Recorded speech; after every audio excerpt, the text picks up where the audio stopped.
रूसी सेना ने दक्षिण डोनेट्स्क में यूक्रेनी सेना पर किया रॉकेट अटैक और रेड एमएलआरएस से ताबड़तोड़ हमले की अटैक की लाइव तस्वीरें भी सामने आई। उत्तर क्षेत्र में रूसी सेना ने हमले किए, कई बख्तरबंद वाहनों को नष्ट कर दिया गया, कई इमारतों को निशाना बनाया। उत्तर क्षेत्र में रूसी हेलीकॉप्टर ने मचाई तबाही, एफयू जनशक्ति और हार्डवेयर पर भी हमला किया। और रूसी पैराट्रूपर्स ने दनेपुर द्वीप पर एएफयू लैंडिंग को बाधित कराया और नदी तट पर जाने की कोशिश कर रहे थे।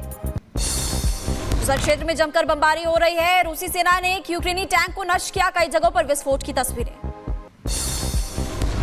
रूसी सेना की बड़ी कार्रवाई, 2 स्टारलिंक ट्रांसमीटरों और पैदल सेना को नष्ट किया गया। इसके अलावा रूस यूक्रेन के बीच घातक हमले की लगातार खबरें सामने आई। इजराइल के खिलाफ हिजबुल्लाह ने तेज किए हमले, इजरायली वायुसेना के एयर सर्विलांस मेरोन बेस को निशाना बनाया। इजरायली सेना ने गाजा पट्टी पर किया जबरदस्त हमला, खान यूनिस स्थित ग्रैंड मस्जिद पर हमला। अलक्सा ब्रिगेड में घातक हमले में इजरायली सैनिकों की जान चली गई। इजरायली रक्षा बलों के ठिकानों पर मोर्टार रॉकेट से ताबड़तोड़ हमले। यूक्रेनी सेना ने रूस पर हमला बोला, वेरोनिच क्षेत्र के ऑस्ट्रोगोस्क में ताबड़तोड़ हमले की खबर, रूसी गोला बारूद डिपो पर भी गोलीबारी। यूक्रेन के स्वतंत्रता दिवस पर मॉस्को और कीव ने एक दूसरे पर हमला किया। यूक्रेनी वायुसेना का दावा है कि 7 ड्रोन को नष्ट किया गया। हिजबुल्लाह ने लेबनान से इजराइल पर रॉकेट अटैक किया, इजरायली डिफेंस सिस्टम को नष्ट किया। लेबनान में हिजबुल्लाह के ठिकानों पर इजरायली सेना लगातार कर रही हमले और बड़े पैमाने पर रॉकेट और ड्रोन से तैयारी शुरू कर दी गई। इजराइल ने लेबनान से आने वाले ड्रोन को रोकने के लिए लॉन्च की मिसाइल, उत्तरी सीमा पर हुए जोरदार धमाके। वेस्ट बैंक में लेबनान की तरफ इजरायली विमान बढ़ता हुआ नजर आया, दोनों की तरफ से ताबड़तोड़ हमले किए गए। थाईलैंड के नान प्रांत में भारी बारिश के बाद बाढ़ जैसे हालात, चारों तरफ नजर आ रहा पानी का सैलाब। सऊदी अरब में बाढ़ का कहर, भारी बारिश की वजह से चलती सड़कों पर पानी भर गया, पानी में फंसी गाड़ियां नजर आई। और सड़कों पर टूटकर गिरा पहाड़ का हिस्सा, चट्टान खिसकने से सड़कों पर आए पत्थर, बाल बाल बचे यात्री, खौफनाक तस्वीरें। सऊदी अरब के फीफा जाजान में भारी बारिश, लगातार जमीन की वजह से अभी पहाड़ जमीन पर आ गिरा।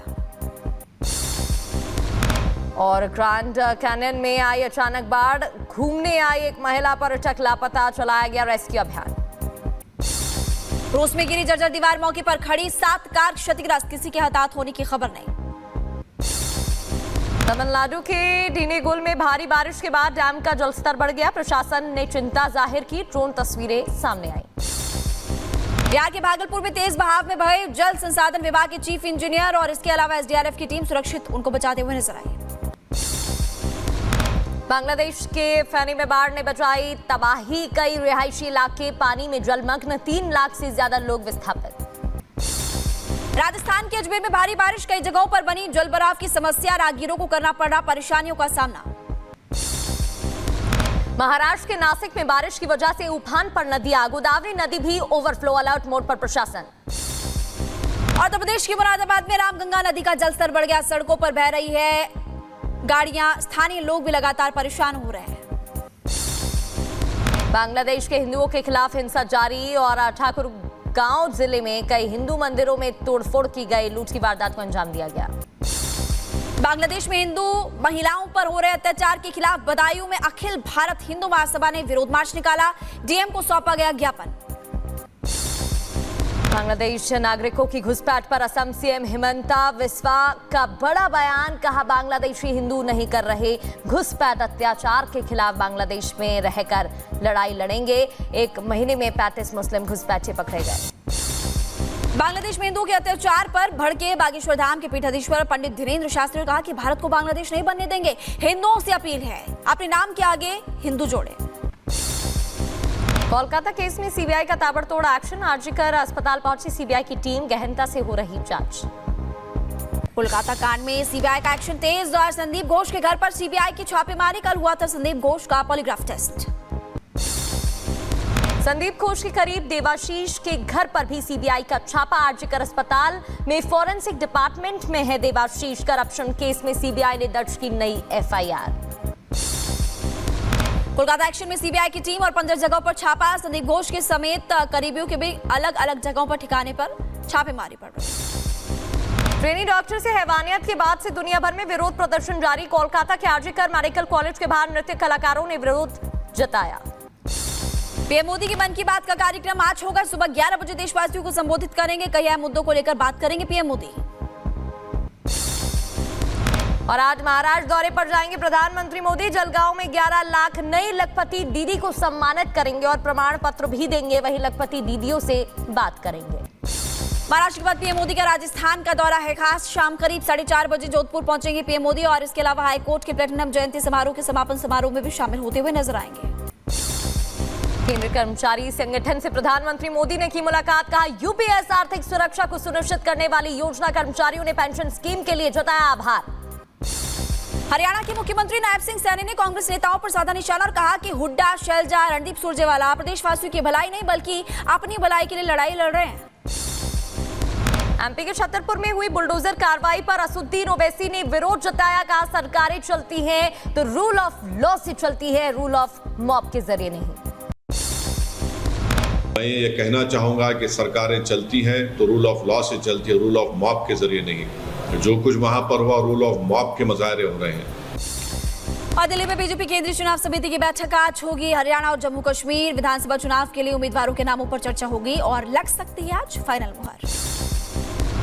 छत्तीसगढ़ में नक्सल समस्या को लेकर गृह मंत्री अमित शाह की बैठक। कहा टॉप 14 नक्सल उग्रवाद मारे गए। 2026 तक नक्सल समस्या मुक्त करेंगे देश। वामपंथी उग्रवाद को खत्म करेंगे। गृहमंत्री अमित शाह आज रायपुर में नारकोटिक्स कंट्रोल ब्यूरो के कार्यालय का उद्घाटन करते हुए नजर आएंगे। छत्तीसगढ़ में सहकारिता के विस्तार से संबंधित बैठक में शामिल। अमित शाह के बयान पर छत्तीसगढ़ कांग्रेस अध्यक्ष दीपक बैज का पलटवार। कहा बीजेपी के पास ना तो कोई नीति है और ना ही कोई योजना। सत्ता में आने के बाद बीजेपी ने फर्जी मुठभेड़ें शुरू की। छत्तीसगढ़ में नक्सलवाद पर बोले कांग्रेस नेता उदित राज और कहा कि बघेल सरकार ने नक्सलवाद को कम किया था। नक्सलवाद पर केंद्र ही नहीं बल्कि राज्य सरकार ने भी योगदान दिया था। केंद्र कैबिनेट से यूनिफाइड पेंशन स्कीम को मंजूरी। 25 साल की सेवा करने वालों को अब मिलेगी पूरी पेंशन। 1 अप्रैल 2025 से लागू होगी नई स्कीम। आखिरी बेसिक पे का 50% होगी पेंशन। नेशनल कॉन्फ्रेंस के घोषणा पत्र में बढ़ गया असम के मुख्यमंत्री हेमंता बिस्वा शर्मा और कहा कि ये पाकिस्तान समर्थक दस्तावेज है। ये भारत के संविधान के अनुच्छेद 317 और अनुच्छेद 35A को बहाल करेंगे। ओडिशा के मुख्यमंत्री मोहन मांझी ने कांग्रेस पर जमकर निशाना साधा। कहा कांग्रेस पार्टी ने विभाजनकारी और राष्ट्र विरोधी तत्वों से हाथ मिलाकर बार बार लोगों के हितों और राष्ट्र की सुरक्षा को खतरे में डाला। सपा में नहीं थम रहा घमासान। मेरठ में सपा कार्यालय में आपस भिड़ते हुए कार्यकर्ता नजर आए और जमकर मारपीट हुई। लात घूसे भी चले। इस साल की most controversial film the diary of West Bengal का ट्रेलर रिलीज हो चुका है जो कि दर्शकों को काफी पसंद आ रहा है। बता दें कि ये फिल्म 30 अगस्त को सिनेमाघरों में रिलीज होगी। वहीं इस फिल्म को लेकर निर्माता वसीम रिजवी ने कई अहम बातें बताई। जो वो विचारधारा जो कहीं ना कहीं इंसानियत को नुकसान पहुंचा रही है, वो कहानियां जो एक मजलूमों की हैं, हम उस सच्ची कहानी के साथ में देश को ये दिखाना चाहते हैं कि हमारे देश में हमारे देश की सुरक्षा को लेकर किस तरह की विदेशी आतंकी ज़हनियतें यहाँ पर पनप रही हैं। उत्तरी कश्मीर के बारामूला में सुरक्षा बलों को बड़ी कामयाबी। मुठभेड़ में एक आतंकी ढेर और दूसरे आतंकी का घेराव किया गया। इलाके में गोलीबारी जारी है। पाकिस्तान आतंकवादी संगठन लश्कर ए तैयबा पर जम्मू कश्मीर पुलिस का शिकंजा। पाकिस्तानी आतंकी कमांडर इलियास पर 3 लाख रुपए का नाम घोषित किया गया। कई आतंकी हमलों में शामिल है नामी इलियास। उत्तर प्रदेश के मुख्यमंत्री योगी आदित्यनाथ आज मथुरा में करेंगे श्री कृष्ण जन्मोत्सव समारोह का शुभारंभ। इस दौरान 583 करोड़ रुपए की 137